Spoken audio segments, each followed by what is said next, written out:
देखो अबनी, हमें कुछ नहीं सुनना। आज शाम को तुम्हें लड़का देखने चलना है बस। लेकिन पापा, हमने कहा ना, चलना है तो बस चलना है। माँ, आप समझाओ ना पापा को, मुझे शादी नहीं करनी है। पापा क्यों नहीं समझ रहे? अबनी मिस्टर हरीश द्विवेदी की बातों का विरोध करते हुए गायत्री से मिन्नत भरे लहजे में कहती है, बस बहुत हो गया तुम्हारा पागलपन। हम कब से कुछ बोल नहीं रहे हैं, तो इसका मतलब ये बिल्कुल भी नहीं है कि तुम हमारे लाड़ प्यार का नाजायज फायदा उठाते हुए हमसे इस तरीके से बदतमीजी करो। हमने एक बार कह दिया सो कह दिया। और हाँ, एक बात कान खोलकर सुन लो तुम, ये शादी तो किसी भी कीमत पर होकर ही रहेगी। अब ये तुम्हारे ऊपर है कि तुम लड़के को देख सुनकर करना चाहती हो या फिर बिना देखे सुने। अवनी को अपना आखिरी फैसला सुनाकर मिस्टर हरीश द्विवेदी कमरे से बाहर निकल जाते हैं और अपनी ठगी ठगी से उन्हें जाते हुए देखती रह जाती है। मिस्टर हरीश द्विवेदी शहर का एक जाना माना नाम, दो दो कार्टून की फैक्ट्री और तीन तीन मेडिकल स्टोर के मालिक हैं, जिन्हें शहर का बच्चा बच्चा उनके नाम से जानता है। चार लोगों के परिवार में अबनी उनकी बड़ी बेटी, जो अभी अभी अपनी पढ़ाई पूरी करके फारिग हुई है और फिलहाल घर पर ही है। अंकुर उनका छोटा बेटा, जो विदेश में रहकर पढ़ाई करता है और लंबी छुट्टियों पर घर आता है।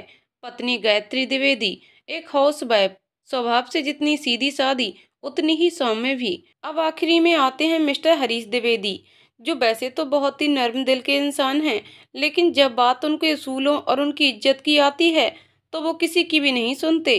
कह सकते हैं कि भगवान की भी नहीं। अबनी को अपने पापा का फैसला बिल्कुल भी अच्छा नहीं लगा था।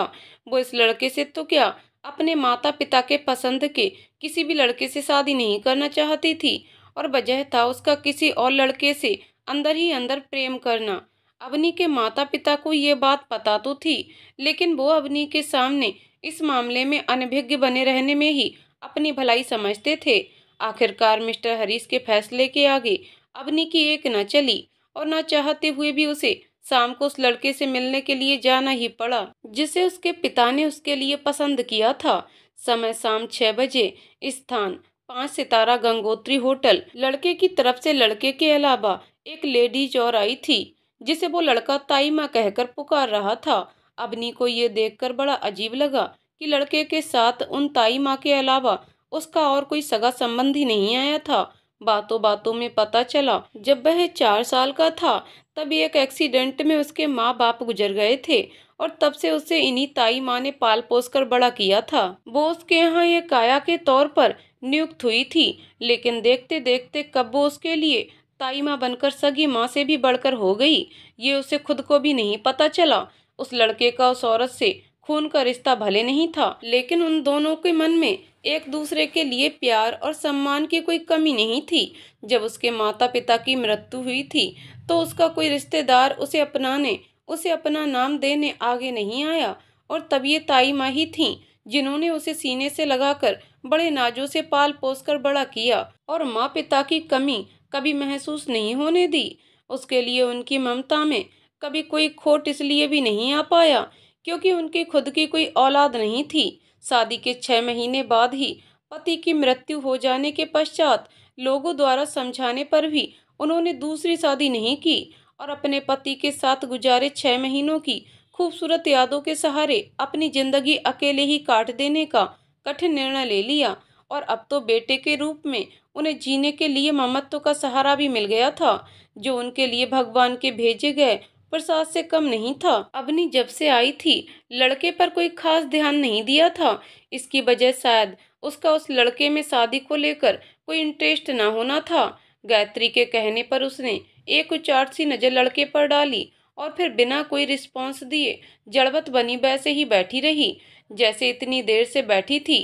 गायत्री के जोर देने पर अबनी ने उस लड़के से बातचीत की भी औपचारिकता निभाई, लेकिन इस मामले में अपनी पसंद नापसंद को लेकर चुप ही रही। लड़के को अबनी पसंद थी, लेकिन अबनी को लड़का पसंद था कि नहीं, ये अभी संशय ही बना हुआ था। गायत्री को लड़का इतना पसंद आया कि उन्होंने अबनी के पिता से सलाह मशवरा करने के बाद अबनी की सहमति पाए बगैर ही लगे हाथ रोके की रस्म भी अदा कर दी, जिसमें उन्होंने शगुन के तौर पर लड़के के हाथ पर 2 ब्रांडेड सूट के कपड़े, एक सोने का चैन और 11,000 रुपये नगद रखे थे।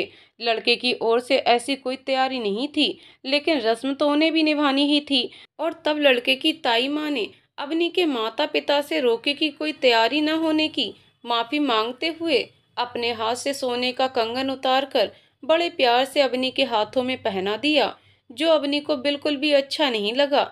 लेकिन गायत्री और हरीश का मुस्कुराता हुआ चेहरा देखकर उसे अपनी मनोदशा पर कंट्रोल करना पड़ा। इस रोके की रस्म से सभी बहुत खुश थे, सिवाय अवनी के। लेकिन इस चीज से उसके माता पिता को कोई फर्क नहीं पड़ा था। वो तो ये देखकर खुश थे कि लड़का निहायत ही सभ्य, संस्कारी और सुशील था, जो हर लिहाज से उनकी अवनी के लिए उपयुक्त था।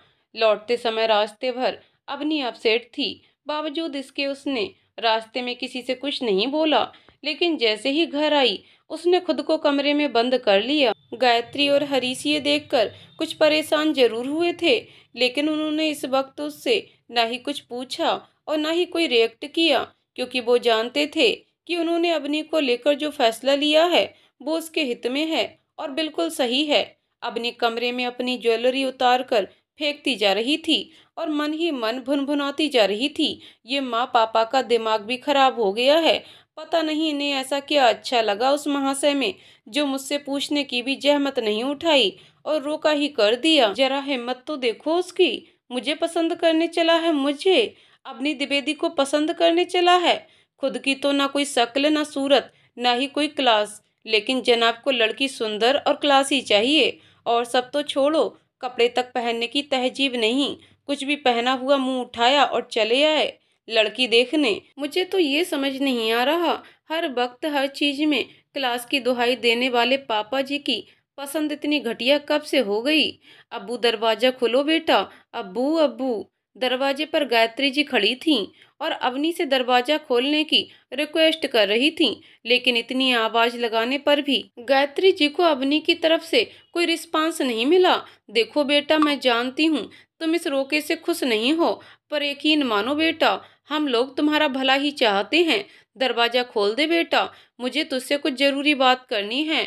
लेकिन मुझे आपसे कोई बात नहीं करनी माँ, प्लीज आप जाओ यहाँ से। चली जाऊंगी, पर एक बार मेरी बात तो सुन ले। कहिए क्या कहना है।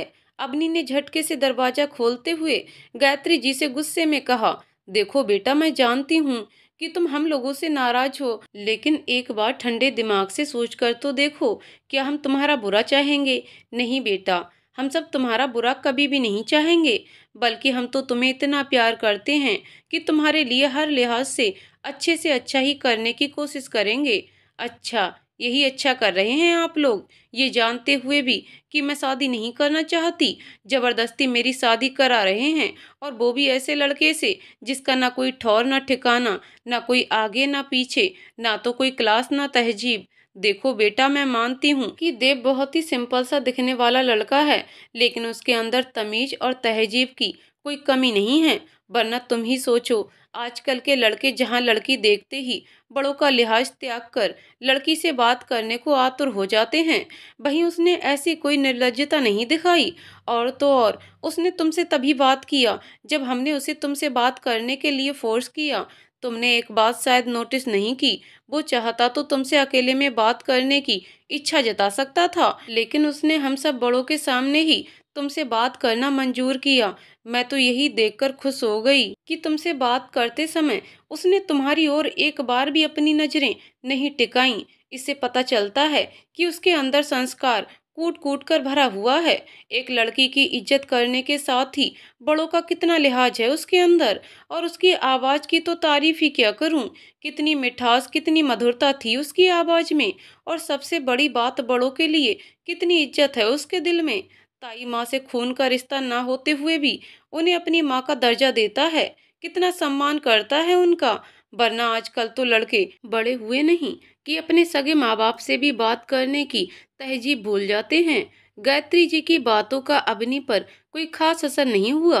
वो सब मैं नहीं जानती माँ, मैं बस इतना जानती हूँ कि मुझे वो लड़का रत्ती भर भी पसंद नहीं आया। और फिर आप ये सब इतने दावे से कैसे कह सकती हैं? ये सब उसका दिखावा भी तो हो सकता है, आखिर हम उसे जानते ही कितना है। घंटे 2 घंटे की मुलाकात में आप किसी अजनबी को लेकर अपनी राय कैसे बना सकती हैं? तुम्हारा कहना बिल्कुल सही है, लेकिन एक सच ये भी है कि तुम्हारे पापा ने और मैंने ये बाल धूप में सफ़ेद नहीं किए हैं। अब इतने भी नासमझ नहीं हैं हम कि इस उम्र के इस पड़ाव पर आकर दिखावा और असलियत में फ़र्क ना कर सकें। माँ, आप क्यों नहीं समझ रही? क्यों मुझे ज़बरदस्ती ऐसे शख्स के साथ शादी करने को मजबूर कर रही हैं, जिसे मैं ठीक से जानती भी नहीं? इसमें कौन सी बड़ी बात है? नहीं जानती तो जान जाओगी। अब देखो ना, तुम्हारे पापा ने और मैंने तो शादी से पहले एक दूसरे को देखा तक नहीं था। तो क्या हमें प्यार नहीं, एक दूसरे को समझने की क्षमता नहीं? 25 साल हो गए हैं हमारी शादी को, आज तक हमारे बीच किसी भी चीज को लेकर तू मैं नहीं हुई। क्यों? क्योंकि इसकी नौबत ही नहीं आई कभी। इतना समझते हैं हम एक दूसरे को। फिर जरूरी तो नहीं कि शादी से पहले जिसे हम अच्छे से जानते हों या पहचानते हों, उसके साथ ही पूरी जिंदगी अच्छे से काटी जा सकती है। देखो अब्बू, ये बात समझने के लिए अभी तुम बहुत छोटी हो, पर यकीन मानो, मैं और तुम्हारे पापा तुम्हारी भलाई ही चाहते हैं। अब कैसे समझाऊं मैं तुम्हें? अच्छा, कि तुम्हें बात भी याद है? अरे वही तुम्हारे देहरादून वाले मामा जी की लड़की, जिसने मामा जी के खिलाफ जाकर अपने पसंद के लड़के से शादी की थी। हाँ, याद है। तो फिर तुम्हें ये भी पता होगा कि उस मनचाही शादी का अंजाम क्या था। उसने मामा जी के ऊपर जाकर अपने पसंद के लड़के से शादी करने को तुम्हारे मामा जी को मजबूर तो कर दिया था, और मामा जी ने भी बेटी की खुशी के लिए अपनी पसंद को दरकिनार कर उसके पसंद से उसकी शादी करवाने में ही अपनी भलाई समझी थी। लेकिन उस शादी को 1 साल भी नहीं गुजरा होगा कि उन दोनों के बीच तलाक लेने की नौबत आ गई। वो तो भला हो शेखर का, जिसने मामा जी की अच्छाई की वजह से पाथवी की सारी सच्चाई जानकर भी उसे अपनी शादीशुदा जिंदगी को दूसरी बार जीने का मौका दिया। और सिर्फ मौका ही नहीं दिया, उसे अपना नाम देने के साथ ही समाज में इज्जत और दिल में जगह भी दी। आज देखो, जिसने उस लड़के के चक्कर में मामा जी की पसंद शेखर को नापसंद कर दिया था, आज वही पाथवी शेखर के गुणों का बखान करते नहीं थकती। कितनी अच्छी बॉन्डिंग है दोनों में, और प्यार तो इतना गहरा कि दोनों एक दूसरे के बगैर एक पल भी नहीं रह सकते। हाँ, वो सब तो मैं जानती हूँ, लेकिन आप ये सब मुझे क्यों बता रही हो? मैं तुमसे ये सब इसलिए बता रही हूँ ताकि तुम सही फैसला ले सको। मैं कुछ नहीं समझी माँ, आप क्या कहना चाहती हैं? अपनी गायत्री जी से अपनी नजरें चुराते हुए दबी जुबान में लड़खड़ाते हुए बोली, मैं वही कहना चाह रही हूँ जो तुम समझ रही हो, और तुम अच्छे से समझ रही हो कि मैं क्या कहना चाहती हूँ। हमें पता है कि तुम्हें इस शादी से इनकार क्यों है। गायत्री जी की बात पर अवनी उन्हें संशय भरी नजर से देखती है। देखो अवनी, जो तुम चाहती हो वो कभी नहीं हो सकता। ऐसे किसी को बिना देखे बिना जाने तुम उस रिश्ते की झूठी आस में बैठी रह सकती हो। प्यार ब्यार अपनी जगह, लेकिन किसी शख्स के लिए ऐसा पागलपन ये ठीक नहीं। सिर्फ उसके शब्दों को पढ़कर तुम्हारा उसके साथ भावात्मक रूप से जुड़ना ये कहाँ तक सही है? और तब जब तुम्हें ये भी पता नहीं कि उसके दिल में तुम्हारे लिए वो फीलिंग्स है भी या नहीं जो तुम्हारे दिल में उसके लिए है। ये सब कहानियां फिल्मों में अच्छी लगती हैं, रियल लाइफ में ऐसा कुछ नहीं होता। तुम भले 24 की हो गई हो, लेकिन हमारी नज़र में तुम अभी अपना अच्छा बुरा सोचने में असमर्थ हो, और ऐसे में हमारी जिम्मेदारी बनती है कि तुम्हारी नादानियों को नज़रअंदाज करके तुम्हें सही रास्ता दिखाएं। तुम्हारे लिखे गए लेटर के जवाब में उसके 1-2 लेटर आ गए, तुम तो इसे प्यार ही समझ बैठी। जरा सोचो, तुम्हारे जैसे न जाने कितने फंसे होंगे उसके, जो उसे लेटर लिखते होंगे, उससे मिलने को कहते होंगे, उससे बात करना चाहते होंगे। हो सकता है वो भी उन सब के जवाब में औपचारिकता बस अपने खास फैंस को लेटर में जवाब लिखता हो, लेकिन इसका मतलब ये तो नहीं कि वो उन सभी से प्यार करने लगे। उसकी भी कुछ मर्यादाएं होंगी, कुछ उसूल होंगे। फैंस को जवाब देना उसकी मजबूरी होगी। अब ऐसे में कोई तुम सा पागल इसे प्यार का नाम दे दे तो ये तो उसकी गलती है ना। अब इसमें उस बेचारे का क्या कसूर? मेरी बात मानो बेटा, देव से शादी कर लो। देव से अच्छा जीवन साथी तुम्हें कभी नहीं मिल सकता, और ये मैं तुम्हें मेरे पूरे विश्वास और व्यक्तिगत अनुभव से कह रही हूँ। गायत्री जी बोलती जा रही थीं, और अवनी उन्हें भावशून्य होकर एकटक निहारती जा रही थी। उसे इस तरीके से भावशून्य में खुद को निहारता देखकर गायत्री जी उसकी मनोव्यथा को भांपते हुए कहती हैं, हो सकता है कि तुम्हें अभी मेरी बात अच्छी ना लग रही हो, लेकिन ये तुम्हारे पूरे भविष्य का सवाल है। किसी पर भी आंख बंद करके विश्वास नहीं किया जा सकता। और तुम्ही ने तो कहा अभी कि किसी को बिना जाने किसी बारे में कोई राय कायम करना समझदारी नहीं है। तुम भी तो वही कर रही हो जिसे तुमने देखा नहीं, जिसे तुम जानती नहीं, फिर उसके बारे में ऐसा ख्याल क्यों रखना। हो सकता है तुमने अभी तक केवल उसके एक रूप को जाना हो जिसमें तुम्हें सिर्फ अच्छाई दिखती हो। उसके और भी रूप हों जो किसी को ना पता हों। वो सनकी भी हो सकता है, लंगड़ा भी हो सकता है, शराबी भी हो सकता है, शक्ल सूरत से भी बुरा हो सकता है, आवाज़ भी मोटी भद्दी हो सकती है, कुछ भी हो सकता है। अब तुमने तो उसे देखा नहीं और ना ही उसे व्यक्तिगत तौर पर जानती हो। ये भी हो सकता है कि सामने से देखकर तुम उसे पसंद ना करो। मेरे ख्याल से मैं जो तुम्हें समझाना चाहती थी तुम अच्छे से समझ रही होगी। अपनी अब्बी गायत्री जी की बातों पर चुप ही थी। क्या करूं? एक पत्नी होने के साथ एक माँ का दिल भी है मेरे अंदर, और सच यही है कि एक माँ अपने बच्चे को उदास कभी नहीं देख सकती। रास्ते भर की तुम्हारी चुप्पी और यहाँ आने पर भी तुम्हारा किसी से कोई बात ना करते हुए सीधे अपने कमरे में चले आना खल रहा है मुझे, इसलिए तुम्हें समझाने चली आई। नहीं तो अपने पापा को तो तुम जानती ही हो, उसूलों के कितने पक्के हैं। एक बार अगर कोई फैसला ले लिया तो फिर किसी भी कीमत पर पीछे हटना नहीं जानते। चलती हूँ, लेकिन एक बार अपनी माँ की बातों पर ठंडे दिमाग से गौर जरूर करना। अबनी की माँ तो चली गई अबनी को समझा कर, लेकिन अबनी समझने की बजाय माँ की बातों में और उलझ गई। वो दो राहों पर खड़ी खुद के ही फैसले पर दुविधा में आ गई थी। माँ की कही एक एक बात उसके जहन में फ्लैशबैक होकर घूम रही थी। क्या माँ सच कह रही थी? ये मेरा पागलपन है? क्या हम किसी ऐसे आदमी से दिल से नहीं जुड़ सकते जिसे हमने कभी देखा ना हो? क्यों नहीं जुड़ सकते? किसी को देखने के लिए ऊपर की दो आंखों की क्या जरूरत? मन की आंखें ही काफी होती हैं, और मेरा मन उनके हर शब्द में उन्हें महसूस करता है। उनके एहसास को, उनके ख्यालों को, उनके अंदाज में जीता है। उनका मुझे लेटर लिखना अपने फैंस को खुश रखने के लिए कोई औपचारिकता ही सही, लेकिन क्या मेरे लिए इतना काफी नहीं कि उन्होंने मुझे मेरे लेटर का जवाब दिया? अगर उनके मेरे जैसे लाखों फैंस होंगे तो हों, मेरी बला से। मेरे लिए तो उनके जैसा एक ही है। माँ ने तो मुझे समझा दिया, लेकिन अब मैं कैसे समझाऊं अपने इस मन को जो रात दिन उन्हीं के ख्यालों में जीता है, उन्हीं की बातें करता है, उन्हीं के सपने देखता है। अब माँ को कौन बताए? उनको लगता है कि मैंने उन्हें अभी तक देखा ही नहीं, जबकि ये आधा सच है। पूरा सच तो ये है कि मैंने उन्हें बहुत नज़दीक से देखा है। रोज ही देखती हूँ, मिलती हूँ, प्यारी प्यारी बातें भी करती हूँ। अरे कोई मेरी नज़र से मेरा मन बनकर देखे, उन्हें मालूम चल जाएगा। खुदा का तरासा हीरे में सबसे कीमती कोहनूर सा अस्तित्व है उनका। अब उनकी तारीफ में क्या कहूँ मैं? जान ले कोई गर करीब से उन्हें तो खुदा समझकर सजदा ही कर बैठे, ऐसे हैं वो। ये माँ भी ना कुछ भी कहती है। अब उनसे कैसे कहूँ कि जिसके ख्याल मामूली नहीं हैं वो खुद मामूली कैसे हो सकता है? जिसकी बातें इतनी खूबसूरत हैं वो बदसूरत कैसे हो सकता है? जिसका अंदाज इतना कातिलाना हो उसकी आवाज़ भद्दी कैसे हो सकती है? जिसके शब्दों के बयां करने के तरीके में इतनी सख्ती हो कि वो किसी को भी अपना दीवाना बना ले, वो अपंग कैसे हो सकता है? जिसको कल्पना करने मात्र से ही रोम रोम में सुरूर भर जाए, वो शराबी कैसे हो सकता है? मैं कैसे ऐसे शख्स से शादी कर सकती हूँ जिसे मैं जानती ही नहीं? नहीं, मैं ये शादी नहीं कर सकती। लेकिन पापा को कैसे मनाऊं?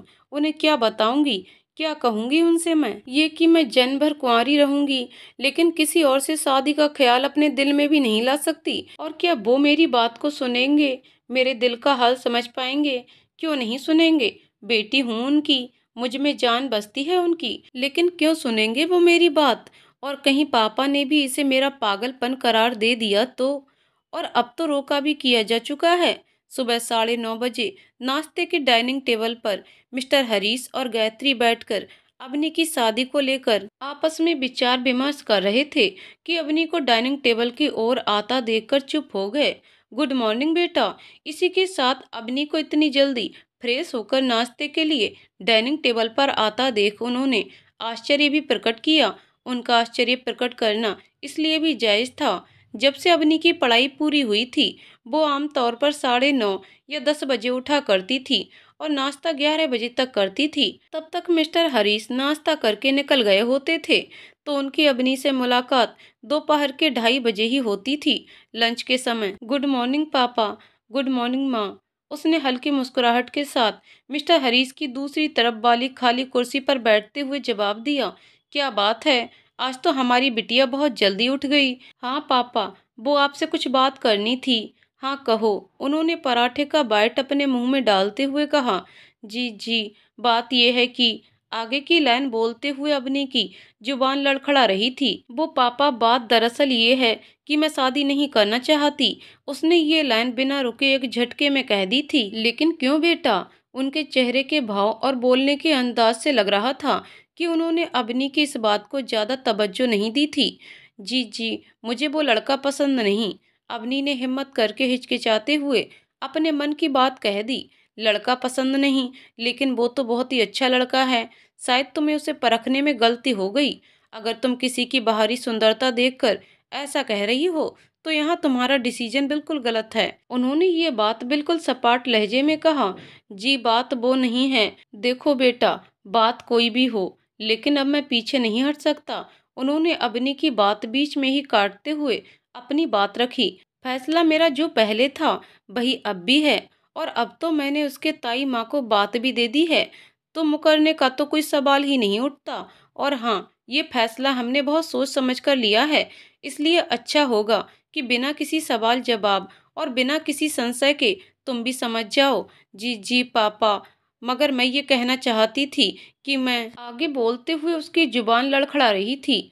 अगर तुम इस टॉपिक पर कुछ और कहना चाहती हो तो आगे मैं कुछ सुनने वाला नहीं, क्योंकि मेरा फैसला अटल है जो किसी भी कीमत पर बदल नहीं सकता। गुड बाय, लंच पर मिलते हैं। इतना कहकर मिस्टर हरीश नाश्ते के टेबल से उठकर चले जाते हैं।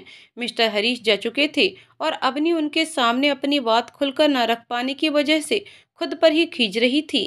पापा के सामने आते ही मैं इतनी नर्वस क्यों हो गई, जबकि मुझे भी पता है कि इस घर में सबसे ज्यादा प्यार मुझे पापा से ही मिलता है। फिर उनसे अपने दिल की बात कहने में मेरी जुबान लड़खड़ा क्यों रही थी? गायत्री देवी उसके मन की व्यथा समझ रही थी और ये भी जानती थी कि अपनी पापा के सामने चाहकर भी खुलकर क्यों नहीं बोल पाई। उन्होंने अपने बच्चों को संस्कार ही ऐसा दिया था कि अवनी का अपने पापा के सामने इस बारे में खुलकर कुछ न कह पाना जायज था। उन्होंने अवनी की प्लेट में नाश्ता रखते हुए कहा, कोई फायदा नहीं अबू, तुम जानती हो अपने पापा को, और सिर्फ जानती ही नहीं बल्कि बेहतर तरीके से जानती हो। मैंने तो तुम्हें पहले ही कहा था कि दुनिया इधर की उधर हो जाए, लेकिन तुम्हारे पापा ने अगर एक बार किसी बात पर मोहर लगा दी तो फिर वो किसी भी हाल में पीछे नहीं हटेंगे। तुम ये सब जानकर भी अनजान क्यों बन रही हो? मेरी मानो, ये बचकानी हरकत छोड़ो और देव से शादी कर लो। यकीन मानो, देव से शादी करके भविष्य में तुम्हें जरा भी पछतावा नहीं होगा। भूल जाओ सब बीता हुआ पुराना किस्सा और अपनी आने वाली जिंदगी पर फोकस करो। यकीनन सब अच्छा होगा। अब इतना भरोसा तो कर ही सकती हो तुम अपने माँ पापा पर। उन्होंने बिना किसी मानसिक दबाव के अवनी की आंखों में आंखें डालकर रहस्यमयी तरीके से मुस्कुराते हुए कहा। गायत्री जी बोलती रही और वो अनमने ढंग से नाश्ता करते हुए उनकी बात सुनती रही बिना किसी प्रत्युत्तर के। वो समझ चुकी थी कि इनके सामने कुछ भी कहना या सुनना बेकार है। ये करेंगे वही जो ये करना चाहते हैं। 1 घंटे बाद वो अपने कमरे में थी। उसके हाथों में एक किताब थी और वो बड़ी तन्मयता से उस किताब को पढ़ रही थी। बचपन से ही अवनी को किताबें पढ़ना बहुत पसंद था। वो जब भी उदास होती या उसका मन अच्छा ना होता वो अपने पसंद की किताब लेकर पढ़ने बैठ जाती। इससे उसका माइंड फ्रेश हो जाता था और उसकी उदासी कब छू मंतर हो जाती उसे भी ना पता चलता। शौक उसका वही रह गया, बस उम्र के साथ साथ किताबें बदल गईं। इस समय उसके हाथ में जो किताब थी उसका नाम था गुड लक बाय चांस। बिस्तर पर पेट के बल लेटे लेटे ही वो उस अधूरी किताब को पूरी करने में लगी थी। 10 पेज की बची थी वो कहानी उसे क्लाइमेक्स के उत्सुकता की ओर धकेल रही थी, जो उसने कुछ ही मिनटों में कंप्लीट कर ली। और अब वो उस कहानी के मुख्य पात्र के किरदार में खुद को महसूस करने की कोशिश कर रही थी। वाह क्या कहानी लिखी है, सुपरब डुपरब शानदार। क्लाइमैक्स भी क्या जोरदार था। किस्मत हो तो जुई जैसी। जुई उस कहानी की मुख्य पात्र जो उसने अभी अभी खत्म की थी। उसे जिससे मोहब्बत थी वो उसकी जिंदगी में ना था, और वो जिसकी जिंदगी में आई उसकी बेशुमार मोहब्बत में वो पहले से शामिल थी। अब जुई को भी कहाँ पता था कि जिसे वो जानती तक नहीं थी, वास्तव में वही उसके लाइफ का रियल हीरो था। कितना सुखद अंत था इस कहानी का। काश जुई की तरह मेरी भी किस्मत होती, मुझे भी मेरे सपनों का हीरो ऐसे ही मिल जाता। लेकिन अफसोस, सपने और हकीकत में जमीन आसमान का अंतर होता है। यहाँ मैं उनके सपने देख रही हूँ, लेकिन उनके सपनों में पता नहीं कौन, या शायद नहीं।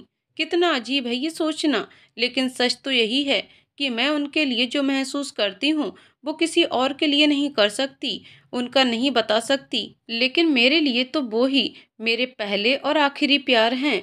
अपनी कुछ सोचने वाले अंदाज में ऐसा क्या करूं जो उस तमीजदार से पीछा छूटे मेरा। ये माँ पापा भी ना पता नहीं क्या समझकर उस लोअर क्लास को लेकर मेरे पीछे ही पड़ गए हैं, और अब तो उनकी बात मानने के अलावा कोई रास्ता भी नजर नहीं आ रहा मुझे।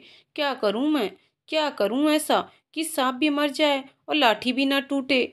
सोचते सोचते अचानक से उसकी आंखों में चमक आ जाती है और वो खुशी से चहक उठती है। ठीक है, मैं करूंगी शादी। अगर माँ पापा चाहते हैं कि मैं उससे शादी करूं तो मैं तैयार हूं। जब वो कम नहीं पड़ रहे हैं अपना फैसला जबरदस्ती मेरे ऊपर थोपने में, तो मैं भी कुछ कम नहीं पड़ूंगी। ऐसा सबक सिखाऊंगी उस तमीजदार को कि खुद ही मेरे पैरों में गिरकर खुद को छोड़ देने की दुहाई मांगेगा। आओ बच्चू, बड़ा शौक है ना तुम्हें मेरा हमसफर बनने का। तुम भी की याद रखोगे कि किससे पाला पड़ गया तुम्हारा।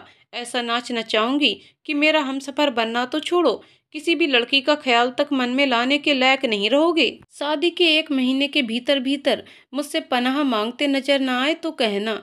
बस कुछ दिन और, फिर तुम्हें समझ आएगा कि मैं चीज क्या हूँ। बेट एंड बॉज, good luck mister lower class. और इसी के साथ उसके होठों पर एक कुटिल मुस्कान तैर जाती है। 1 महीने बाद अबनी की शादी की तैयारियां जोरों शोरों पर थीं। द्विवेदी भवन को पूरे शानो शौकत से सजाया जा रहा था। मिस्टर हरीश द्विवेदी कोई कसर नहीं रखना चाहते थे अपनी बेटी की शादी को लेकर, और रखते भी कैसे। आखिर उनकी इकलौती बेटी की शादी जो थी, पूरा द्विवेदी मेंशन दूधिया रोशनी से जगमगा उठा था। कोठी की शान देखते ही बन रही थी। ये क्या माँ, कल मेरी शादी है और भाई अभी तक नहीं आया। शायद वो भूल गया कि उसकी इकलौती बहन की शादी है जो बार बार नहीं होनी। अवनी ने गायत्री से शिकायत भरे लहजे में कहा। हाँ, कहा तो था कि ज्यादा दिन की छुट्टी नहीं मिल पाएगी, इसलिए 2 दिन के लिए ही आ पाऊंगा, मगर आऊंगा जरूर। अब तक तो उसे आ जाना चाहिए था। वो दोनों बात कर ही रही थीं कि अवनी का मोबाइल बज उठा। अवनी ने नंबर देखा और खुश होते हुए बोली, माँ, भाई का नंबर है, वो इंडिया आ चुका है। वो जल्दी से फोन रिसीव करती है। हेलो अंकी, कहाँ हो तुम? अब तक तो तुम्हें आ जाना चाहिए था। अब क्या मेरे फेरे होने के बाद आने का इरादा है? माय स्वीट हार्ट दी, जहाँ इतनी देर इंतजार किया, 1 घंटे और कर लो। मैं बस पहुंचने ही वाला हूँ। चलो ठीक है, जल्दी आओ। जस्ट चिल दी, मैं तो पहले ही पहुंच जाता, बट यू नो इंडिया का ट्रैफिक। हाँ हाँ, पता है इंडिया का ट्रैफिक। चलो रखती हूँ, जल्दी पहुँचो। ओके दी, इधर तुमने फ़ोन रखा, उधर मैं हाजिर। बदमाश कहने के साथ ही अवनी हंस देती है। 1 घंटे बाद 6 फीट लंबा शरीर से सुडौल और रंग में गोरा एक बहुत ही हैंडसम सा लड़का द्विवेदी मेंशन में दाखिल हुआ। हाय मॉम, हेलो डैड, कैसे हो आप? अरे बेटा, आ गए तुम। गायत्री जी ने उसे बड़े हर्ष से गले लगाते हुए कहा। उसे देखकर खुश तो मिस्टर द्विवेदी भी हुए, लेकिन उन्हें उसका ये अंदाज पसंद नहीं आया था। वो जैसे ही हरीश जी के गले लगने गया, हरीश जी ने उसे गले तो लगाया, लेकिन टोकते हुए, लगता है विदेश में रहकर तुम अपने संस्कार भूल गए हो बेटा। तुम्हें तो ये भी याद न रहा कि इतने दिनों बाद मिलने पर अपने माता पिता का पैर छूते हैं, ना कि दोस्तों की तरह हाय हेलो करते हैं। ये मत भूलो कि मैंने तुम्हें वहाँ पढ़ने भेजा है, ना कि अपनी भारतीय संस्कृति को छोड़कर वहाँ की पाश्चात्य संस्कृति को अपनाने। हरीश जी की बातों को सुनकर अंकुर शर्मिंदा होता है और उनके पैर छूते हुए सॉरी बोलता है। खुश रहो। एक बात हमेशा याद रखना बेटा, देश के किसी भी कोने में रहना, कोई भी भाषा बोलना, लेकिन अपनी भारतीय संस्कृति पर गर्व करना कभी मत भूलना, और साथ ही साथ अपनी माँ का दिया हुआ संस्कार भी याद रखना। जी डैड, बिल्कुल। फिर वो गायत्री जी से भी सॉरी बोलते हुए उनके पैर भी छूता है। अरे खुश रहो बेटा, आप भी ना आते ही मेरे बेटे को डांट दिया। गायत्री जी को हरीश जी का इस तरह से अंकुर को टोकना जरा भी ना भाया। अरे नहीं मॉम, डैड ने बिल्कुल सही कहा, मैंने गलती की तो उन्होंने मुझे टोका। अब आप लोग मुझे सही रास्ता नहीं दिखाओगे तो और कौन दिखाएगा, मेरा प्यारा बेटा। कहते हुए गायत्री जी ने एक बार फिर से उसे सीने से लगा लिया। ये देख हरीश जी भी मुस्कुरा उठे। वैसे मॉम, दी कहाँ है, दिख नहीं रही। इतनी देर से तो फोन पर फोन किए जा रही थी, अब जब मैं आ गया तो वो ही नदारद है। अभी तक तो यहीं थी, शायद अपने कमरे में होगी। ओके, मैं उनसे मिलकर आता हूँ। अवनी अपने कमरे में शादी से संबंधित तैयारियों में लगी हुई थी। दरवाजा खुला था और वो दरवाजे की तरफ पीठ करके बैठी थी। अंकुर जब देखता है कि अवनी का मुंह दूसरी तरफ होने से वो उसे नहीं देख पा रही तो उसे एक शरारत सूझती है। वो दबे पांव अवनी के एकदम पीछे खड़े होकर अपना चेहरा उसके कानों के पास ले जाकर जोर से बोलता है, बूम। उसके अचानक से ऐसा करने से अवनी डर जाती है और घबराहट में पीछे पलटकर देखती है। हा हा हा, दी आप तो अब भी पहले की तरह ही डरती हो। तो ये तुम थे बदमाश। कहते हुए उसके कानों को पकड़कर हल्के से मरोड़ देती है। आते ही मुझे परेशान करना शुरू कर दिया। कान छोड़ो दी, दर्द हो रहा है। वो तो वैसे बस मैंने चेक करने के लिए किया था कि अभी भी आप पीछे से आवाज देने पर डरती हो या फिर जीजू ने आपका डर भगा दिया है। जीजू के बच्चे, पीछे से कान के इतने नजदीक आकर जोर से बूम करके डराते हो और कहते हो जीजू ने डर निकाल दिया होगा। सॉरी दी, आपको तो पता ही है मेरे ऐसा करने पर जब आप डरते हो तो ये देखकर मुझे कितना मजा आता है। मजा आता है, और निकालती हूँ तुम्हारा सारा मजा। कहते हुए अवनी भाग रहे अंकुर के पीछे भागती है। कुछ देर में वो दोनों गायत्री जी के पास खड़े होकर अपनी अपनी शिकायत कर रहे थे। माँ देखो ना, भाई ने आते ही मुझे डरा दिया। नहीं मॉम, मैंने तो बस हल्का सा बूम किया था, अब मुझे क्या पता था दी डर जाएंगी। अच्छा, हल्के से किया था और नहीं तो क्या। और आपने जो इतनी जोर से मेरा कान खींचा उसका क्या, वो तो मैं ऐसे ही खींचूंगी। अरे बस भी करो, तुम दोनों आपस में मिले नहीं कि बच्चों की तरह लड़ना शुरू कर दिया। और तुम अबू बेटा क्या करती हो, कल तुम्हारी शादी है और तुम अभी भी बच्ची की तरह। और नहीं तो क्या, कल आपकी शादी है और आप इतनी दूर से आपके लिए ही आए अपने भाई से लड़ रहे हो। नॉट फेयर दी। अंकुर ने गायत्री जी की बात पूरी करने से पहले ही अवनी को चिढ़ाने वाले अंदाज में कहा, अच्छा मैं लड़ रही हूँ, और शुरू किसने किया था। वो तो मेरा आपसे प्यार जताने का तरीका था। ये कौन सा तरीका हुआ भला, आप नाराज हो। अंकुर ने उसकी आंखों में झांकते हुए कहा, नहीं मुझे तो तुम पर प्यार आ रहा है। वेल, वो तो आएगा ही। मैं हूं ही इतना स्वीट हैंडसम कूल डेसिंग कि किसी को भी मुझ पर प्यार आ जाए। फिर आप तो मेरी स्वीट हार्ट हो, आपको तो आना ही है। उसने अपने पहने हुए जैकेट को पकड़कर थोड़ा आगे की तरफ झटकते हुए कहा, अपने ही मुंह मियाँ मिट्ठू, क्या करूं, आप तो कहते नहीं कभी, तो मैंने सोचा मैं ही खुद से खुद को ये सारे कॉम्प्लीमेंट दे देता हूँ। वैसे झूठ कहा क्या, बिल्कुल भी नहीं। मेरे भाई जैसा हैंडसम तो कोई हो ही नहीं सकता। अवनी इमोशनल होते हुए कहती है। अवनी को भावुक देख अंकुर भी इमोशनल हो जाता है। तो फिर इसी बात पर एक हो जाए। अवनी उसका इशारा समझते हुए कहती है, वाई नॉट। और फिर दोनों मुस्कुराते हुए एक दूसरे को हक करते हैं। उन दोनों का इतना प्यार देख गायत्री जी के होठों पर बरबसी मुस्कान बिखर जाती है, जबकि दूसरी तरफ अपने आंखों में आंसू आने से वो खुद को रोक नहीं पाई थी। अगले दिन शाम को बारात दरवाजे पर खड़ी थी और हरीश जी बारातियों के स्वागत में खड़े थे। अवनी आज दुल्हन के रूप में कहर ढा रही थी। हल्के गुलाबी रंग के जोड़े में वो आसमान से उतरी कोई अप्सरा सी प्रतीत हो रही थी। अवनी की सारी सहेलियां अभी कुछ देर पहले ही वहां से हटी थीं।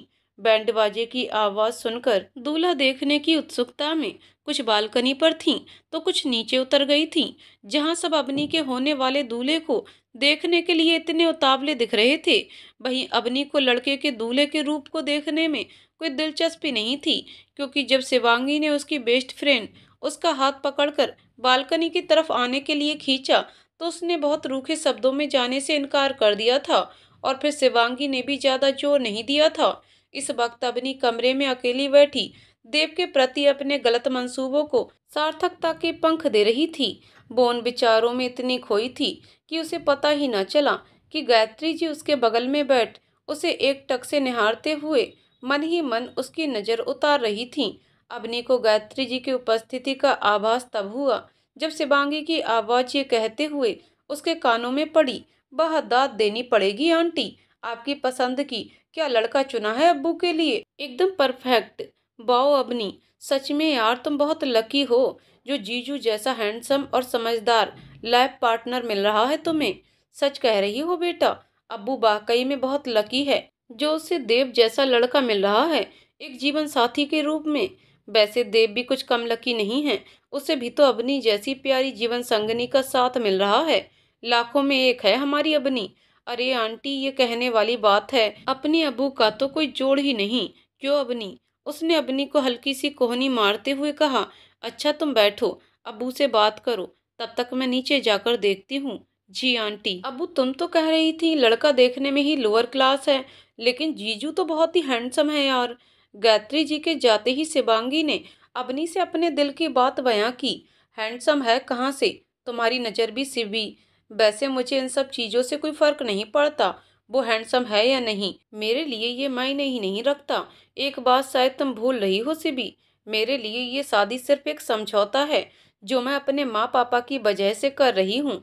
मुझे उससे कोई भी दिलचस्पी ना थी ना है और ना ही आगे होगी। मैं उसके साथ ज़्यादा दिन नहीं रह सकती। बस एक बार ये शादी हो जाने दो, फिर उसका रास्ता अलग और मेरा रास्ता अलग। तुम ऐसा शायद इसलिए कह रही हो क्योंकि तुमने शायद उन्हें इस नज़र से देखा ही नहीं या फिर देखना ही नहीं चाहा। लेकिन एक बात समझ लो, सपने और हकीकत में बहुत अंतर होता है अबू। सपने देखना तो हमारे हाथ में है, लेकिन इसको हकीकत में बदलना भगवान के हाथ में है। तुम एक ऐसे इंसान के लिए अंकल आंटी और उस इंसान को धोखा देने जा रही हो जो तुम्हारा ख्वाब तो है, लेकिन सच्चाई से उसका कोई वास्ता नहीं। तुम ऐसा नहीं कह सकती सिबी, क्योंकि सच तुम्हें भी पता है। तुम जानती हो कि मेरा दिल किसके नाम से धड़कता है, मेरी सांसें किसके नाम से चलती हैं, मेरा रोम रोम किसके नाम का कायल है। भले उनका साथ ना मिले मुझे, लेकिन उनके प्रेम के एहसास से खुद को जिंदा रख सकती हूँ मैं। मेरे लिए इतना ही काफ़ी है कि वो मेरे नाम से मुझे पहचानते हैं, मेरे जज्बात के पन्नों में मुझे महसूस करते हैं, मेरे लिखे गए शब्दों में मेरे इमोशंस की कद्र करते हैं। देखो अबू, एक अच्छी फ्रेंड होने के नाते मेरा फर्ज था कि मैं तुम्हें सही सजेशन दूं। अब अगर तुम अपनी ही जिद पर अड़ी रहना चाहती हो तो मर्जी तुम्हारी, इतना कहकर शिवांगी चुप हो जाती है। द्वार पूजा के बाद जयमाल, फिर शादी, सारे रस्म बिना किसी बाधा के संपन्न हो जाते हैं। और अब विदाई की बारी थी। अवनी की विदाई के लिए एक ब्रांड न्यू कार बाहर खड़ी उसका इंतजार कर रही थी। अंकुर आंखों में आंसू लिए अवनी को पकड़कर कार में बिठाता है। सारे दोस्त रिश्तेदार इस विदाई की घड़ी में गमगीन थे और साथ ही अवनी का परिवार भी। हरीश जी और गायत्री जी का दुख देव समझ सकता था। उन्हें दुखी देखकर उनके नजदीक जाता है और उन्हें समझाता है, पापा माँ, आप अवनी की तरफ से बिल्कुल निश्चिंत रहिए, वो अब मेरी जिम्मेदारी है और मैं आपको वचन देता हूँ, मेरी वजह से अवनी को या आपको कभी शिकायत का मौका नहीं मिलेगा। आपकी तरह मैं भी अवनी को हमेशा खुश देखना चाहता हूँ। अवनी पर आपका अधिकार जितना शादी से पहले था उतना ही अब भी है। आप जब भी अवनी को याद करेंगे उसे अपनी नज़रों के सामने पाएंगे। इसी के साथ उनके पैर छूता है और कार की तरफ बढ़ जाता है। कार के पास अंकुर खड़ा था जो दुखी मन से कार में बैठी अवनी को ही देख रहा था। देव भारी मन से उसे गले लगाता है और कार में बैठ जाता है। कार चल पड़ती है और अवनी उन्हें कार के अंदर से सिर निकालकर तब तक देखती है जब तक वो लोग उसकी नजरों से ओझल नहीं हो जाते। 5 कमरों के बने उस घर में 14 बाई 14 का वो कमरा जिसमें अवनी को पहुंचाया गया था, अवनी के लिए आश्चर्य का विषय बन गया था। सारी सुख सुविधाओं से युक्त उस कमरे को बहुत ही करीने से सजाया गया था, जो किसी 5 स्टार होटल से कम नहीं लग रहा था। इतना खूबसूरत कमरा देखकर अवनी को यकीन नहीं हो रहा था कि उसकी नज़र में लोअर क्लास लगने वाले देव की पसंद इतनी हाई क्लास भी हो सकती है। वो अवाक सी उस कमरे की खूबसूरती को निहार ही रही थी कि तभी उसे किसी के कमरे की तरफ आने की आहट सुनाई देती है। आहट सुनकर वो नॉर्मल होते हुए खुद को सावधान मुद्रा में लाती है। वो ताई माँ थीं जो दूध से भरा गिलास कमरे में रखने आई थीं। दूध का गिलास रखकर कुछ बात करने के इरादे से वो अवनी के बगल में बैठ जाती हैं। मैं जानती हूँ बहू कि तुम्हारे घर की अपेक्षा ये घर बहुत छोटा है। हो सकता है कि तुम्हें यहाँ कुछ दिनों तक थोड़ा अजीब लगे, लेकिन धीरे धीरे आदत पड़ जाएगी। ये कहते हुए उनके होठों पर हल्की मुस्कान थी। थोड़ी देर रुककर तुम सोच रही होगी कि घर इतना सूना सूना क्यों है। इसका भी कारण है। दरअसल देव को ज्यादा भीड़ भाड़ पसंद नहीं है, इसलिए घर पर किसी को नहीं बुलाया। अभी तक तो घर में कोई मेड भी नहीं थी। ऐसा कोई काम भी नहीं था कि इसकी जरूरत पड़ती, लेकिन कल से मेड आया करेगी। मैं तो देव से मना कर रही थी कि मेड की क्या जरूरत है। जैसे मैं पहले करती आई थी वैसे भी आगे भी कर लिया करूंगी, लेकिन देव ने जिद पकड़ ली। कह रहा था कि बहू के रहते आप काम करेंगी तो अच्छा नहीं लगेगा, और अबनी को शायद काम करने की आदत ना हो, इसलिए एक मेड होनी चाहिए जो आपके कामों में हाथ बटा सके। भाव विभोर होते हुए, ऐसा ही है मेरा देव, एकदम भोला, मासूम, जज्बाती, अपनों का ख्याल रखने वाला और थोड़ा कम बोलने वाला भी। दुनिया में सबसे अलग। जो दे दो बिना मीन मेख निकाले खा लेता है। कभी कोई शिकायत नहीं। देखने में जितना सिंपल और साधारण, विचार से उतना ही सुलझा हुआ। लेकिन हाँ, कुछ उदास उदास सा रहता है। कहीं ना कहीं उसके दिल में ये बात बैठ गई है कि उसके माता पिता की मौत का जिम्मेदार वो ही है। इसका सारा दोष वो अपनी किस्मत को देता है। मुझे तो याद भी नहीं कि आखिरी बार उसका खुलकर मुस्कुराता हुआ चेहरा मैंने कब देखा था। इसके बावजूद दिल का इतना अच्छा कि रिश्ते निभाने की परिभाषा उससे बेहतर कोई नहीं समझता होगा। शायद बचपन से रिश्तों की कमी के चलते वो रिश्तों की अहमियत ज्यादा करता है। इतनी बातें करने के बावजूद अवनी की तरफ से अभी तक ताई माँ को कोई प्रतिक्रिया नहीं आई थी। ऐसा लग रहा था कि वो देख तो उन्हें ही रही थी, लेकिन दिमाग उसका कहीं और था। अवनी का अपनी बातों पर यूं भावहीन सा बने रहना उन्हें कुछ परेशान कर रहा था। मैं समझ सकती हूँ इस वक्त तुम्हारे दिल में क्या चल रहा होगा। तुम ये सोचकर हैरान होना कि कैसे घर में ब्याह हो गया तुम्हारा। ना कोई दोस्त, ना कोई रिश्तेदार। जैसा कि अभी मैंने तुम्हें बताया कि अपना देव है ही ऐसा, नकली रिश्तों की भीड़ से बिल्कुल अलग थलग रहने वाला, संकोची स्वभाव और कुछ ज्यादा रिजर्व रहने की वजह से कोई खास दोस्त वो बना ना पाया, और रिश्तेदारों की दूरियों की वजह से वो किसी को अपना मान ना पाया। इसमें उसका दोष भी नहीं है। भावुक होने की वजह से कोई बात दिल पर जल्दी लगा लेता है, लेकिन अब तुम आ गई हो तो सब ठीक हो जाएगा। वैसे इन सब के अलावा एक और अच्छाई भी है उसके अंदर। वो जिसे चाहता है पूरी शिद्दत से चाहता है, फिर उसे इस बात से कोई फर्क नहीं पड़ता कि सामने वाला इस प्रत्युत्तर में उसके प्रति कैसा रवैया रखता है। अब मेरे लिए ही ले लो, एक खांसी भी सुन जाए मेरी तो परेशान हो जाता है। सारा काम धाम छोड़कर मेरी सेवा में मेरे पास ही बैठा रहता है। किस्मत वाली हो तुम, जो तुम्हें देव के रूप में साक्षात देवता मिला है। बस इतना ही कहूंगी बहू कि ख्याल रखना उसका, और मुझे पूरा यकीन है कि वो बचपन से जिन रिश्तों और अपनों के जिस प्यार से महरूम रहा है, उस कमी को पूरा करने में तुम कोई भी कसर नहीं छोड़ोगी। इतना प्यार देना उसे कि वो सब कुछ भुलाकर तुम्हारी मसरूफियत में खुद को खुशकिस्मत समझने लगे। उसके होठों की खिलती मुस्कान सिर्फ तुम ही वापस ला सकती हो बहू, सिर्फ तुम ही ला सकती हो। खुश रहो, चलती हूँ। अगर किसी चीज की जरूरत हो तो आवाज लगा देना। मैं एक कमरा छोड़कर उसके बगल वाले कमरे में ही हूँ। ताई माँ के जाने पर अबनी देव के करेक्टर को लेकर सोच में पड़ जाती है।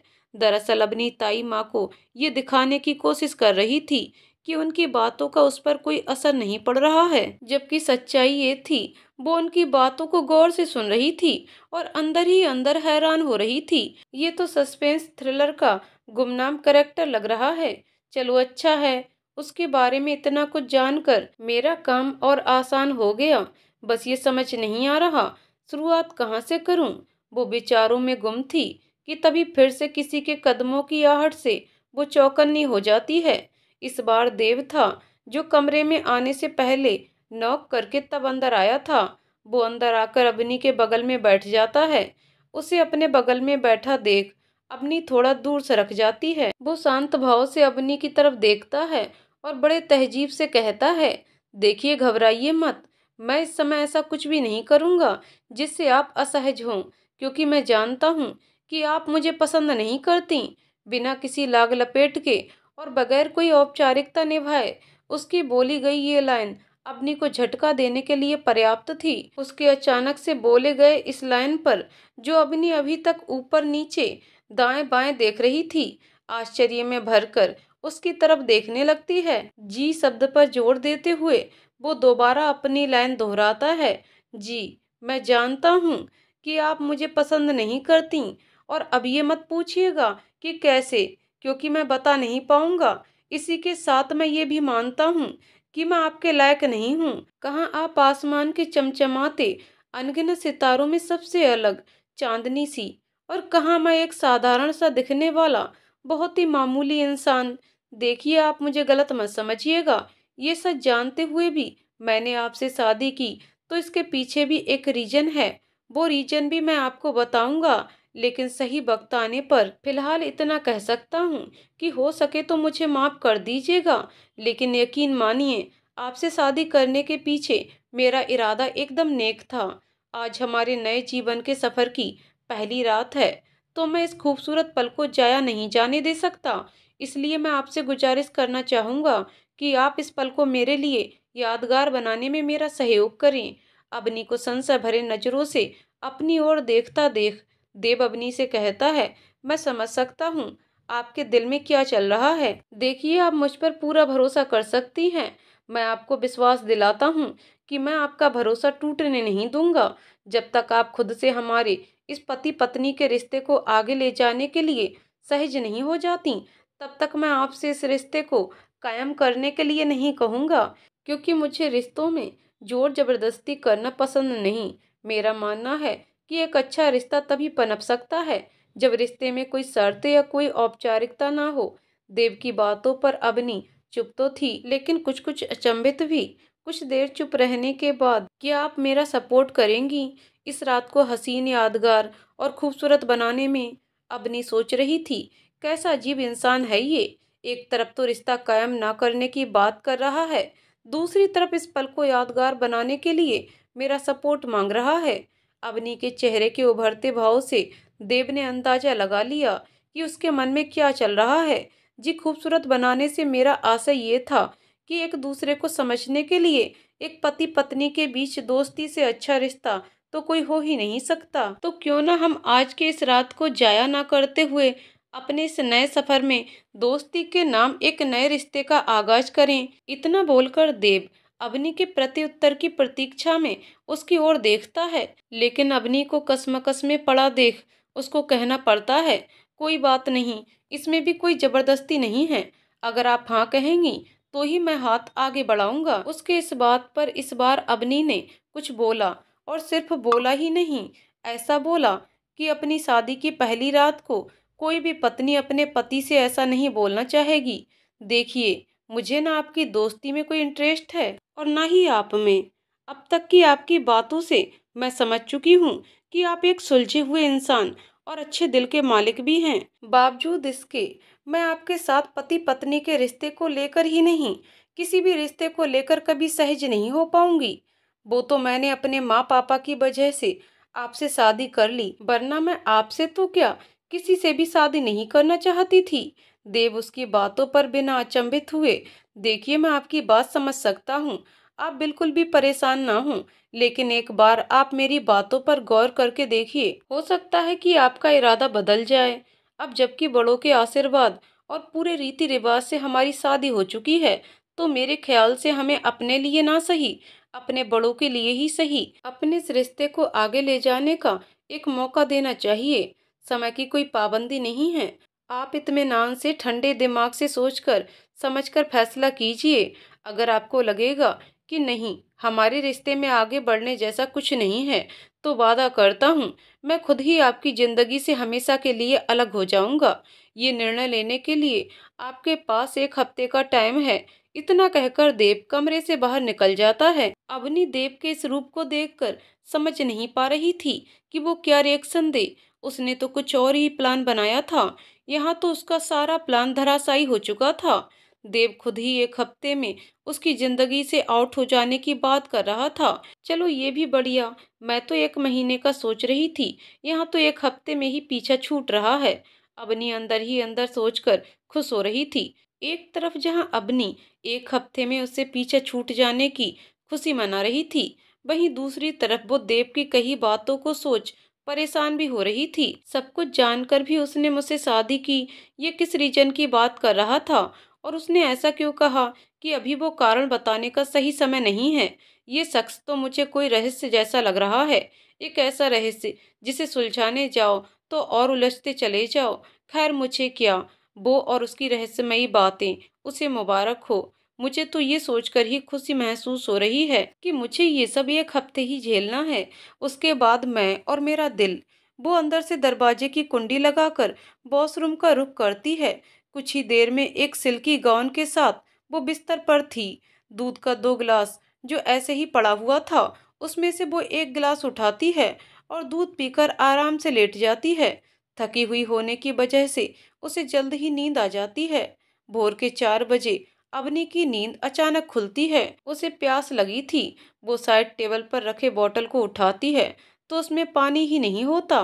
पानी लेने के इरादे से वो दरवाजा खोलकर बाहर जाती है। एक किचन, एक हॉल, एक स्टोर रूम के अलावा 5 कमरों के बने इस छोटे से नए घर में किचन का रास्ता ढूंढना उसके लिए बड़ी बात नहीं थी। बहुत जल्द उसे किचन दिख गया। पानी का बोतल लिए वो अपने रूम की तरफ आ रही थी कि एक कमरे में जलती हुई लाइट ने उसका ध्यान अपनी ओर खींचा। वो उत्सुकता बस उस कमरे की ओर चल पड़ी। दरवाजा अंदर से खुला था कि बंद, ये नहीं पता था उसे, लेकिन चिपका होने की वजह से वो दरवाजे पर ही ठिठक गई। उस कमरे से उसे किसी के बात करने की आवाज आ रही थी। ये तो देव की आवाज है, लेकिन ये इतनी सुबह सुबह किससे बात कर रहा है? ताई माँ तो अपने कमरे में सो रही होंगी और यहाँ हम तीन के अलावा कोई है भी नहीं। वो दरवाजे को खोलने के इरादे से अपना हाथ दरवाजे की ओर बढ़ाती है, लेकिन कुछ सोचकर हाथ वापस खींच लेती है। वो वापस मोड़ती है और अपने कमरे की ओर बढ़ जाती है। कमरे में पहुंचकर उसके मन में आता है कि एक बार ताई माँ के कमरे में चेक करती हूँ, क्या पता देव उन्हीं से बातें कर रहा हो। चेक करने के इरादे से वो ताई माँ के कमरे तक पहुंचती है। हल्की सी खिड़की खुली होने पर वो उसमें से कमरे के अंदर झांकती है और उन्हें गहरी नींद में सोया देख वापस अपने कमरे की ओर लौट आती है। ताई माँ तो सो रही हैं, फिर वहां देव के साथ कौन है जिससे वो बातें कर रहा है?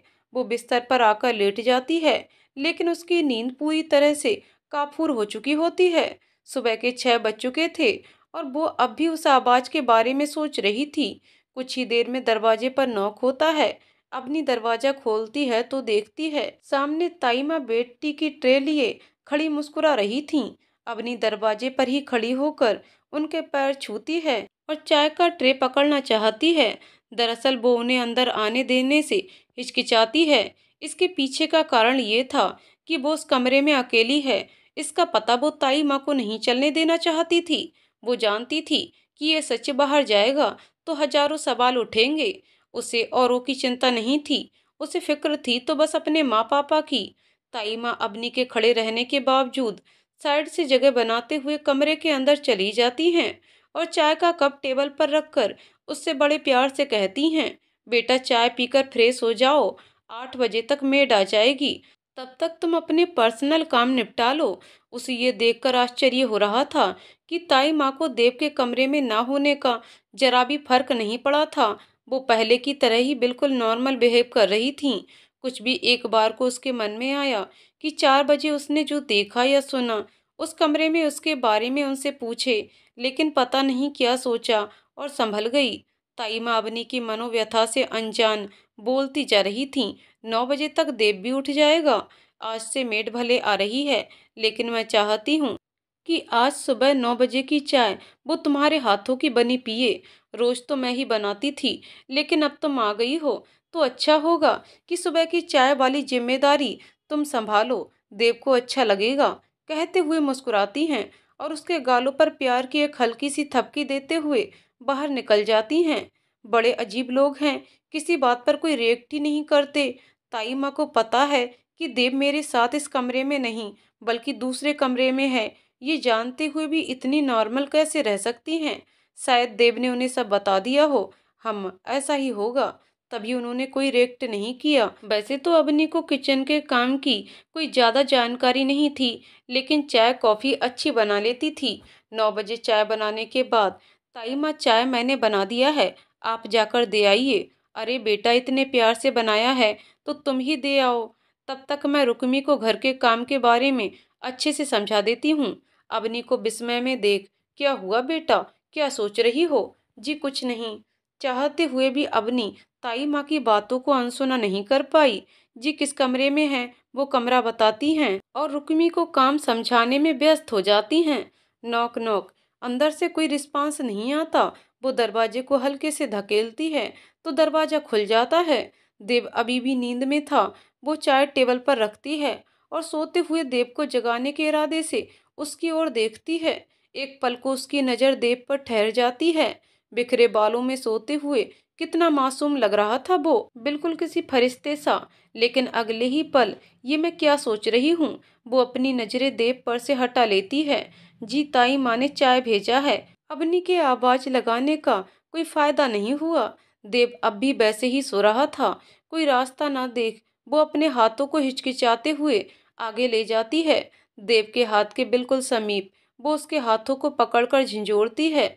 उसे कुछ अजीब लगता है। वो तुरंत अपने हाथ देव के हाथ से हटा लेती है। तब तक देव आंखें खोल चुका था। सामने अवनी को देख उसे अपनी आंखों पर यकीन नहीं होता है। अवनी, और यहाँ वो अपनी आंखों को मलता है और अवनी की तरफ फिर से देखता है। जी चाय पी लीजिए, ठंडी हो जाएगी, कहकर कमरे से बाहर निकल जाती है। देव मंत्रमुग्ध सा उसे पीछे से जाते हुए देखता रहता है।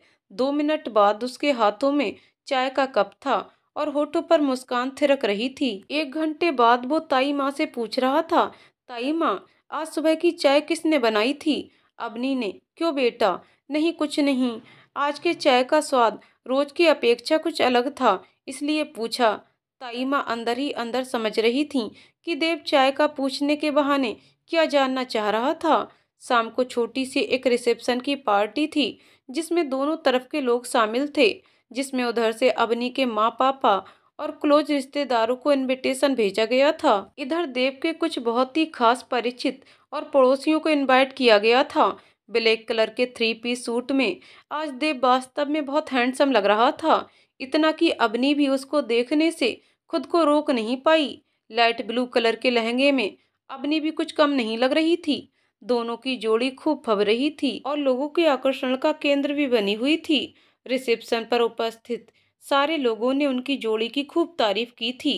उसकी शादी को 3 दिन बीत चुके थे, लेकिन देव अलग ही कमरे में रहता था। आज अवनी के पगफेरे की रस्म होनी थी। हरीश जी खुद आए थे अवनी को लेवा जाने। अगर अंकुर यहाँ होता तो वही आता, लेकिन अंकुर की उसी दिन शाम को रिटर्न फ्लाइट थी जिस दिन अवनी की विदाई हुई थी। मायके पहुंचकर गायत्री से मिलकर अवनी बहुत खुश हुई। दोनों की बातें हो रही थीं कि बातों बातों में अवनी ने माँ से एक ऐसा सवाल पूछ लिया जो अपनी विदाई वाले दिन से वो गायत्री से पूछना चाह रही थी, लेकिन संकोच में कुछ पूछ नहीं पाई थी। माँ, एक बात पूछूं? हाँ पूछो बेटा। वो गाड़ी जिसमें मेरी विदाई हुई थी, वो पापा की तरफ से मेरे लिए सरप्राइज गिफ्ट था ना? नहीं बेटा, वो तो देव की तरफ से स्पेशली तुम्हारी विदाई के लिए खरीदा गया था।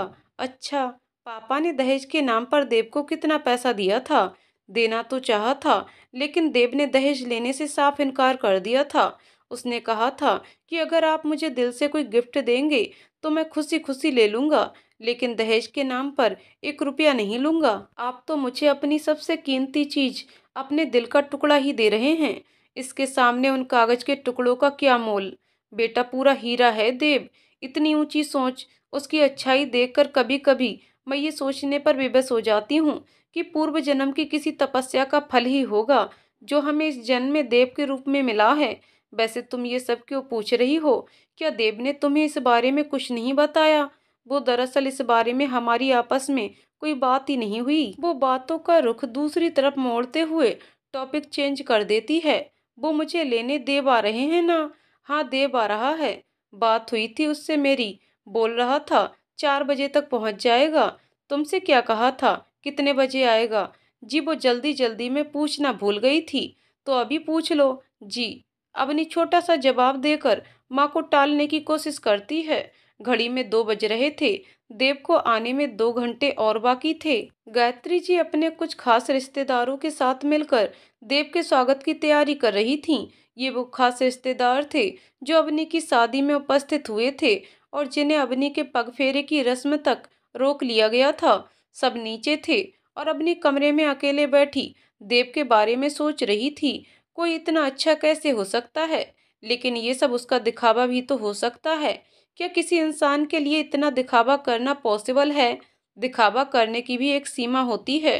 सोचते सोचते उसके सामने देव का वो सोता हुआ चेहरा घूम जाता है, जिसमें वो बिखरे बालों के साथ मासूम लग रहा था, बिल्कुल एक छोटे बच्चे की तरह। वो देव के साथ लौट रही थी। रात भर अवनी ने देव से कोई बात नहीं की, लेकिन हाँ, बीच बीच में चोर नजर से देव को देख जरूर रही थी। वो लोग घर पहुंच चुके थे और ताई माँ दरवाजे पर जल से भरा कलश लिए उनके स्वागत में खड़ी थी। ये उसका इस घर में दूसरी बार गृह प्रवेश हुआ था। आज रात फिर उसने देव के कमरे की लाइट जलते हुए देखी, लेकिन आज वो उस तरफ पानी लेने नहीं गई थी, बल्कि जानबूझकर गई थी। उसे समझ नहीं आ रहा था कि देव आखिर इतनी रात गए उस कमरे में करता क्या है। मन में ढेरों सवाल लिए वो चुपचाप अपने कमरे में वापस आकर लेट जाती है। आंखें बंद करके सोने की कोशिश करती है, लेकिन बार बार आंखों के सामने देव का चेहरा आ जाता है। वो शाम को जब देव के साथ घर वापस आ रही थी, उस समय का दृश्य वो भुलाए नहीं भूल पा रही थी। कार चलाते समय कितना कूल लग रहा था वो। लग रहा था कि वो सफर कभी खत्म ही ना हो और वो उसे इसी तरह चोर नजर से देखती चली जाए। ये क्या हो रहा है मुझे? मैं उसकी तरफ खिंचती क्यों चली जा रही हूँ? कहीं मुझे उससे नहीं नहीं, ये कैसे हो सकता है? मेरा प्यार तो कोई और है, फिर रह रहकर उसका चेहरा मेरी आंखों के सामने क्यों आ रहा है? क्यों उसका ख्याल मुझे सोने नहीं दे रहा? क्यों मैं उसके बारे में इस कदर सोच रही हूँ? मुझे उसकी इतनी परवाह क्यों हो रही है? क्या ये उसके प्रति मेरी सहानुभूति है या फिर कुछ और? सोचते सोचते उसे कब नींद आ जाती है पता ही नहीं चलता। दूसरे दिन सुबह जब उसकी आंख खुलती है तो घड़ी में 7 बज चुके थे। वो फ्रेश होने के बाद तैयार होकर शीशे के सामने खड़ी थी और शीशे में खुद को देखकर अपनी ही नजर उतारने लगी थी। आज उसे बहुत अच्छा फील हो रहा था। वो चहक रही थी, बिल्कुल वैसे ही जैसे शादी के पहले चहका करती थी। उसने बड़े मन से चाय भी बनाई थी देव के लिए, फिर उतने ही मन से देव के कमरे में लेकर भी गई थी। लेकिन ये क्या, आज तो देव को उठाने की जरूरत ही नहीं थी, क्योंकि वो पहले से ही जागा हुआ था। वो बिना कुछ बोले चाय रखकर कमरे में आ जाती है। खड़ूस कहीं के, मेरी तारीफ में एक शब्द भी मुंह से नहीं निकलता। वैसे तो बहुत बड़ी बड़ी बातें करते हैं, इतना भी नहीं पता कि एक बीबी को खुश कैसे करते हैं। इतने मन से तैयार हुई थी आज, लेकिन तारीफ तो छोड़ो, नजर उठाकर देखा तक नहीं। अपनी इतनी खूबसूरत और नई नवेली बीवी से कोई ऐसा सुलूक करता है भला? 1 हफ्ते का टाइम दिया है, दोस्त बनाने चले हैं मुझे, ऐसे ही दोस्त बनेंगे मेरे। वो भुनभुनाती जा रही थी और अपने साड़ियों को अलमारी में लगाती जा रही थी। दोपहर के 3 बजे ताई माँ अपने कमरे में आंख बंद करके लेटी थी और देव बाहर किसी काम से निकला था। घर में सन्नाटा देख उसके मन में विचार आता है, मौका अच्छा है, मुझे इस कमरे में जाकर देखना चाहिए। आखिर उस कमरे में ऐसा क्या है कि देव दिन रात उसी कमरे में पड़े रहते हैं। वो जल्दी से उस कमरे की तरफ जाती है, लेकिन कमरे में ताला लगा देख निराश होकर वापस आ जाती है। वो उस ताले को खोलने की कोई तरकीब सोच ही रही होती है कि तभी उसे याद आता है कि चाबियों का एक गुच्छा गैलरी में टंगा रहता है। एक बार गलती से उसकी नज़र उन गुच्छों पर पड़ गई थी। वो भागते हुए गैलरी में आती है, चाबियों का गुच्छा उठाती है और तेजी से उस कमरे की तरफ जाती है। ट्राई करते करते एक चाबी काम कर जाती है और वो ताला खुल जाता है। अंदर पहुंचकर वो भौचक्की सी उस पूरे कमरे को देख रही थी। तो ये है मेरी वो सौतन, जहाँ बैठकर देव रात दिन अपना समय बिताते हैं। दरअसल वो कोई आम कमरा नहीं था, बल्कि पूरी की पूरी लाइब्रेरी थी, जो मोटी मोटी किताबों से भरी पड़ी थी। साइड में ही एक टेबल और एक चेयर रखा था। टेबल पर एक लैंप होने के साथ ही एक डायरी पड़ी थी। उसकी नज़र जैसे ही डायरी पर पड़ती है, वो उत्सुकता बस उस डायरी की तरफ बढ़ती है। वो उस डायरी को छूने ही वाली होती है कि तभी उसे किसी के पैरों की आहट सुनाई देती है। वो घबराहट में एक जगह जड़वत हो जाती है, न आगे न पीछे। और अब तो वो भाग भी नहीं सकती थी, क्योंकि कोई फायदा नहीं था, पकड़ी जाती। वो देव था जो लाइब्रेरी के अंदर आ चुका था। अवनी अपनी सफाई में कुछ कहती, इससे पहले ही देव ने बोल दिया, तो आखिरकार आप इस कमरे तक पहुंची गईं। देव की बातों का अवनी से कोई जवाब देते नहीं बन रहा था। चलो अच्छा किया, वैसे आपके पसंद की ही किताबें हैं यहाँ, आप चाहें तो पढ़ सकती हैं। हिम्मत करके अवनी ने पूछा, तो आपको भी किताबों का शौक है? आपने तो इस बारे में मुझे कभी कुछ नहीं बताया। बताने की नौबत कहाँ आने दी आपने? वैसे मुझे किताबों का सिर्फ शौक ही नहीं, बल्कि किताबें मेरी जिंदगी भी हैं, मेरी साधना, मेरी उपासना है। ताई माँ के बाद अगर मुझे कोई जीने का मकसद देता है तो वो ये किताबें ही हैं। क्या मैं इन्हें देख सकती हूँ? अवनी ने उत्साहित होकर पूछा था। हाँ, क्यों नहीं। अरे वाह, आपकी पसंद मेरी पसंद तो एक ही है। यहाँ तो ज्यादातर किताबें एक ही लेखक की हैं, जिसे पढ़ना मुझे बहुत पसंद है। जी, ये आपके लिए ही हैं।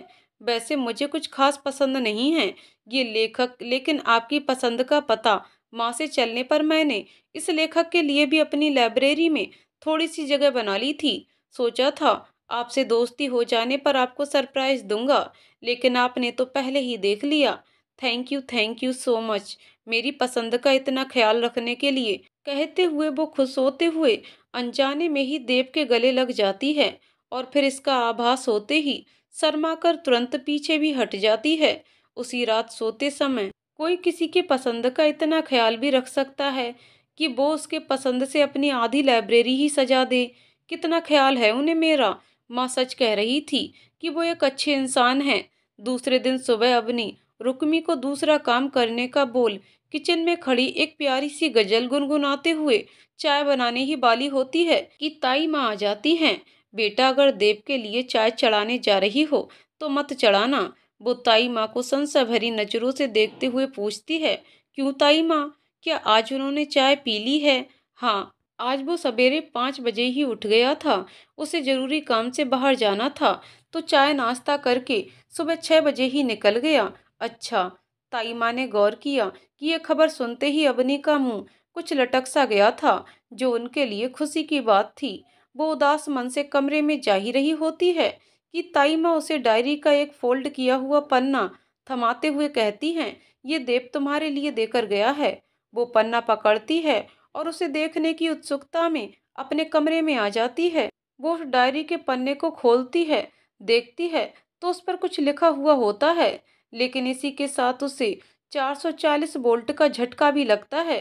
कैसे भूल सकती है वो इस हैंडराइटिंग को, और नीचे लिखा हुआ सिग्नेचर वाला नाम देखकर तो वो उछल ही पड़ती है। दिवाकर त्रिपाठी। उसके दिल की धुकधुकी पूरे रफ्तार पर थी। वो अपने सीने पर हाथ रखकर लेटर पढ़ना शुरू करती है। पूरे एक दिन के लिए उसे बिना बताए एक सेमिनार में शामिल होने के लिए देव द्वारा उससे माफी मांगी गई थी।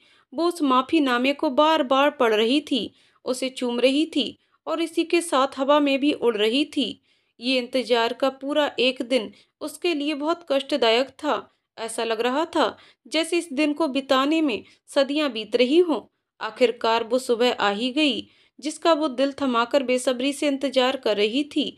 देव उसके सामने खड़ा था और वो देव से लिपटकर सिसक रही थी। आपने मुझे ये सब पहले क्यों नहीं बताया? आपको पता है आपके लिए कितना तड़पा है मेरा दिल। जी, मेरा भी कुछ यही हाल था। जब जब आपके शब्दों को पढ़ता था, आपके शब्दों का जादू मेरे सिर पर इस कदर चढ़ जाता था कि मैं आपके ख्यालों से खुद को निकाल ही नहीं पाता था। एक दिन जब बर्दाश्त करना मुश्किल हो गया तो आपके लिखे पते पर पहुंच गया, पापा जी से आपका हाथ मांगने। पहले तो पापा जी गुस्सा हुए, लेकिन जब मैंने उन्हें अपनी और आपकी सच्चाई बताई तो वो खुशी खुशी मान गए। फिर जल्द ही दूसरी मुलाकात मेरी माँ से भी हुई, जब उन्हें पता चला कि मैं वही हूँ जिसे आप बिना देखे इतना प्यार करती हैं, तो उन्होंने ही मुझे ये रास्ता बताया। इसका मतलब इन सब में आप सभी लोग शामिल थे, सिवाय मेरे। हाँ, यहाँ तक कि ताई माँ और अंकुर को भी पता था। मतलब सब मुझे मिलकर इतने दिन से बेवकूफ़ बना रहे थे, और मैं पागल बन भी गई। मैंने ये सब इसलिए किया क्योंकि मैं चाहता था कि आप मुझसे प्यार करें, यानी कि देव से, ना कि दिवाकर त्रिपाठी से। जिसे आप सिर्फ शब्दों में महसूस करती हैं। असलियत में तो देव जैसा उसमें कुछ है ही नहीं। वो अच्छा भले ही लिखता हो, उसके लाखों फैंस भी होंगे, लेकिन फिर भी वो देव नहीं है। लेकिन मैं तो देव की कायल 2 दिन में ही हो गई, जबकि दिवाकर त्रिपाठी का कायल होने में मुझे 3 साल लगे थे। इसीलिए तो मैं आपसे देव बनकर मिला। तभी मैं सोचूं कि एक अनजान की तरफ मैं क्यों खिंचती चली जा रही हूँ। मुझे क्या पता था कि ये खिंचाव बेवजह नहीं था। एक नई सुबह की बेला में दोनों एक दूसरे में समाये एक दूसरे से गिला शिकवा कर रहे थे, और सुबह दो दिलों को एक जान बनता देख उस नई सुबह की किस्मत पर रस्क खा रही थी। तो दोस्तों, कहानी यहीं पर समाप्त होती है। तो दोस्तों, आपको कहानी कैसी लगी कमेंट करके ज़रूर बताइएगा। कहानी पसंद आई हो तो वीडियो को लाइक शेयर करें और चैनल को सब्सक्राइब करें। कहानी को पूरा सुनने के लिए बहुत बहुत धन्यवाद दोस्तों।